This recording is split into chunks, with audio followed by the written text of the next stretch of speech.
Hollywood didn't lose Rob Reiner quietly. It lost him amid whispers, sealed doors, and a truth too uncomfortable to name. After Rob Reiner and his wife were found dead, the industry rushed to fill the silence with tributes, condolences, and legal statements, everyone searching for answers.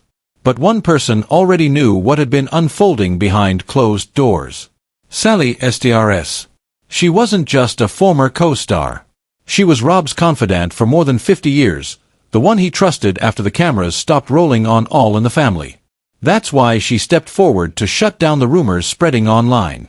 What she revealed was disturbing, and it echoed what Tom Cruise had quietly confirmed, turning speculation into something far darker. Sally never planned to speak publicly. She arrived without a publicist, without notes. When a reporter casually asked how she was holding up, she froze and whispered, "You don't know what he was living through." Then she looked up and said, "We failed him."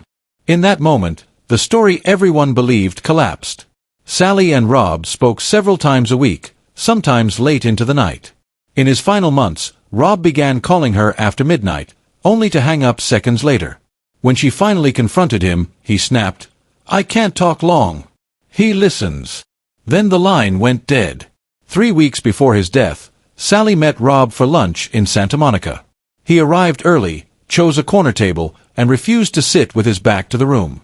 When his phone buzzed, he flinched so hard he knocked over his water. Half joking, Sally asked, "Who's got you this scared?" Rob leaned in.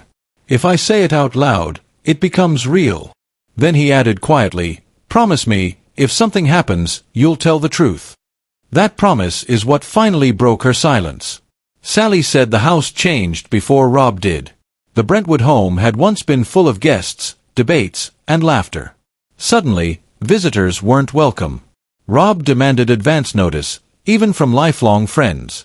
"I need to know who's coming," he told her. "I need time." Inside, the house felt sealed shut. Every blind drawn at midday. When Sally reached to open one, Rob grabbed her wrist. "Please don't." Michelle spoke in hushed tones, as if the walls were listening. Sally overheard shouting upstairs, Nick demanding money, accusing his parents of cutting him off. "Lower your voice," Rob pleaded. "Or what?" Nick snapped. "You'll call the cops on your own son?" The physical signs followed. Rob wore long sleeves in August. When someone joked about the heat, he smiled tightly. "Doctor's orders." Days later, Sally noticed bruises near his watch. "Stairs," he said too quickly. His hands were shaking. Michelle later admitted she had started locking her bedroom door at night. "I hate that sound," she whispered. Footsteps. The gates no longer kept danger out. They kept fear trapped inside. They were tall, iron-wrought, the kind meant to signal safety, privacy, control. From the outside, the Reiner home looked like a sanctuary, sunlit walls, trimmed hedges, the quiet confidence of success. Inside, it had become something else entirely. A place where voices echoed too loudly. Where footsteps were measured. Where every closed door carried a question no one wanted to ask. Then came the moment that changed everything. According to Sally, Tom Cruise visited the Reiner home last November, supposedly to discuss a future project. It was meant to be brief. Professional. Another conversation among people who had spent their lives navigating scripts and schedules. Instead, he walked into raised voices, the sharp kind that cut through walls. Michelle was crying in the kitchen, her back pressed to the counter as if it were the only thing holding her upright. Nick paced the living room, agitated, demanding access to locked funds, money that had been restricted after months of erratic behavior. The air was thick, brittle. When Nick lunged forward, Cruise didn't think. He moved. He stepped between them, one hand slightly raised, not aggressive, just firm. A reflex born not of heroism but instinct. The room froze. "You don't control me anymore," Nick snapped, his voice shaking with rage and something darker beneath it. Cruise later described Nick's eyes as empty. Not wild. Not confused. Empty. No hesitation. No shame. The kind of stare that unsettles you because it isn't emotional, it's resolved. That afternoon, Cruise pulled Rob into the backyard. The sun was out. Birds moved between trees. Normal life went on just beyond the fence. "You're in danger," he told him quietly. "This isn't manageable. You need distance now." Rob shook his head slowly, the way parents do when they are rejecting something they already understand. "He's sick," he said. "If I turn my back, I lose him forever." Cruz offered solutions. Concrete ones. He offered to pay for a secured overseas rehabilitation facility. Fully supervised. No limits. Doctors, guards, structure. Time. Rob declined. "If I force him," Rob said, his voice breaking, "he'll never forgive me." That sentence broke Sally's heart when she later heard it. Because she recognized it. It was the sentence of a parent still believing love could outweigh danger. In the weeks that followed, Cruz urged Rob to reconsider. The messages grew more urgent, stripped of politeness. Rob's replies grew shorter. "We're managing. It's calmer now. He promised me." Hope bargaining with reality. Michelle tried to hold the family together with routines, shared meals, therapy appointments, careful optimism. She slept lightly. Every sound in the house woke her.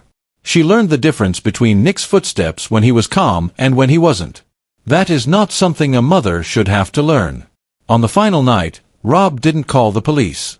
He contacted a private security firm and minimized the situation. He never said he was afraid. He never said lives were at risk. He framed it as precaution, not emergency. Sally believes that decision sealed the outcome. "He was still trying to protect his son from consequences," she said through tears.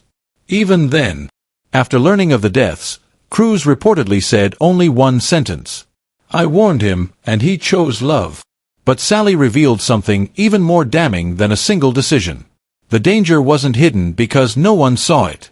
It was hidden because too many people chose not to name it. Agents noticed cancellations that didn't make sense. Lawyers saw strange financial transfers routed through intermediaries. Doctors treated injuries labeled as accidents without asking how they happened. Assistants heard shouting through doors and pretended not to. Friends accepted rehearsed explanations because they were easier than confrontation. Each silence stacked on the next, forming a wall thicker than the gates outside. "People knew," Sally said. "They just didn't want to be the one who said it out loud." An executive urged her to stay quiet after the news broke. "This will destroy what people believe about him." Sally didn't hesitate. "He was being destroyed while you protected an image." Another suggested calling it a family tragedy. Something vague. Something soft. "Tragedy doesn't leave fingerprints," Sally replied. "Violence does." Investigators later found patterns that were impossible to ignore. Emergency visits documented as minor incidents, payments quietly arranged, messages sent late at night pleading for patience instead of intervention. There were warnings everywhere, scattered like puzzle pieces no one wanted to assemble. Rob once told Sally after a legal consultation, "They told me to document everything. I said I don't want a case. I want my son back." That wasn't denial. It was desperation. Michelle wasn't passive. She was exhausted. She once asked a therapist if parents could be legally protected from their own adult children. The answer was complicated. The process was slow. "By the time the system moves," Michelle said quietly, "we'll already be gone." Police later reconstructed a familiar cycle: apology, reassurance, pressure, escalation. Calm periods followed by tension, then release, then fear again. This wasn't impulsive. It was patterned. "He knew when to wait," Sally said. "He knew when help was least likely to come." Hollywood avoided the word violence, reframing it as mental health, as family strain, as something tragic but abstract. Sally rejected that outright. "If Rob were a woman," she said, "we wouldn't hesitate to call this what it was." By speaking out, Sally didn't rewrite Rob Reiner's legacy, she clarified it. His final act wasn't weakness. It was love pushed beyond reason. He wasn't thinking like a director, or a producer, or a public figure. He wasn't calculating optics or consequences. He was thinking like a father who believed patience could still save his child. That belief cost him everything. Rob Reiner didn't die as a symbol. He didn't die as a headline or a cautionary tale. He died as a human being, one who loved deeply, waited too long, and trusted hope when fear was already justified. And that truth is one Hollywood can no longer bury. Because the real question isn't why no one helped sooner. It's this: how many warnings does love ignore before it becomes fatal?